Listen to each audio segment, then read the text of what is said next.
In this particular episode, I want to discuss 3 language rules for reports that are written by NGOs to their donors. The first golden rule here is that you don't use passive voice in your report. No passive voice at all. An example of a passive voice would be sessions were conducted. So the first reaction to such a statement is usually who conducted them and where were they conducted, when were they conducted, how many were they. So all those informations are not included in that kind of a statement. Passive voice usually hides accountability and detail, and that's why it's discouraged to use in reports. Let's compare this statement with a second statement. This second statement reads, the project team conducted 20 legal awareness sessions in Northern District during the reporting period. Very clear, very detailed. It even has a subject, the project team who are responsible in conducting the legal information session. The number of legal information session is very clear, 20 of them.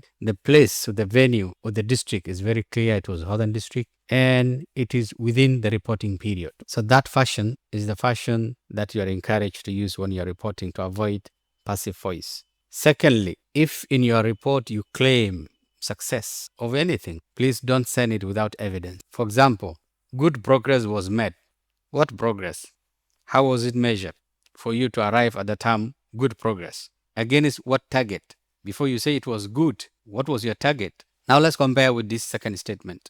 Training completion reached 78% against an 85% target, a 7% point gap from the plan rate requiring attention. This is way more clear and way more detailed than what we had in the first sentence. Although we had a target of 85%, we're not bad off, but we are even acknowledging the gap. We are saying a 7% point gap from the plan rate. We are acknowledging that there was the gap, and we have even calculated the gap as 7 points behind target. That is a very responsible reporting. You're not hiding anything. You're even calling it to action, requiring attention. You're asking the organization need to look at it, why we are 7% behind the target. Now, thirdly, challenges. They are very common in project implementation. There's so many challenges. Some of the challenges, we have no control over them. And they bring about project delay. They bring about activities being rescheduled, delayed, postponed, all that. And therefore, very important to report them. But the way you report them is important. The way you report them is that you should be very specific about the challenge itself. Don't use the word challenge all over your report without specifically mentioning what the challenge is. Let's look at an example. Implementation faced challenges. Which challenges are these? See, that's the first question. That's my first reaction. What were these challenges and what caused them? What was behind the challenge? It's not clear. So avoid this. Let's look at this second statement. The second statement reads, security restriction imposed by the district administration prevented 2 planned sessions in Holwadak in November, directly affecting 60 planned beneficiaries. The project team rescheduled these sessions for January and communicated the delay to the class. As you can see, we know the challenge. It is the security restriction. And we know the cause of the challenge. It is the district administration that decided to impose that restriction because of maybe security. We don't know.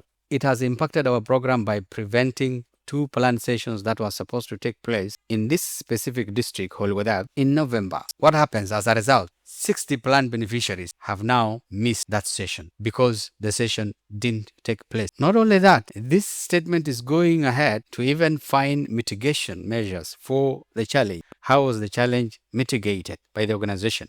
The project team rescheduled this session for January. It has been planned that this same session will take place in January next year, and they have not stopped there yet. They are not done. They communicated the delay to the cluster. You know, we work under different clusters, for example, in many countries these days under UN system. So we have health clusters, we have nutrition cluster, we have wash cluster. So they have communicated with the relevant cluster that this activity has been delayed because of this and therefore has been rescheduled to take place next year, January. This is how you're going to report. And this is what makes sense. This is very responsible professional reporting. Because don't forget, as an organization, you're managing resources that you've been entrusted by the donor and also by taxpayers. So you should leave no room for questions. You should leave no room for speculations. You should leave no room for doubt. I hope this episode will be very helpful in your next report. Thank you so much.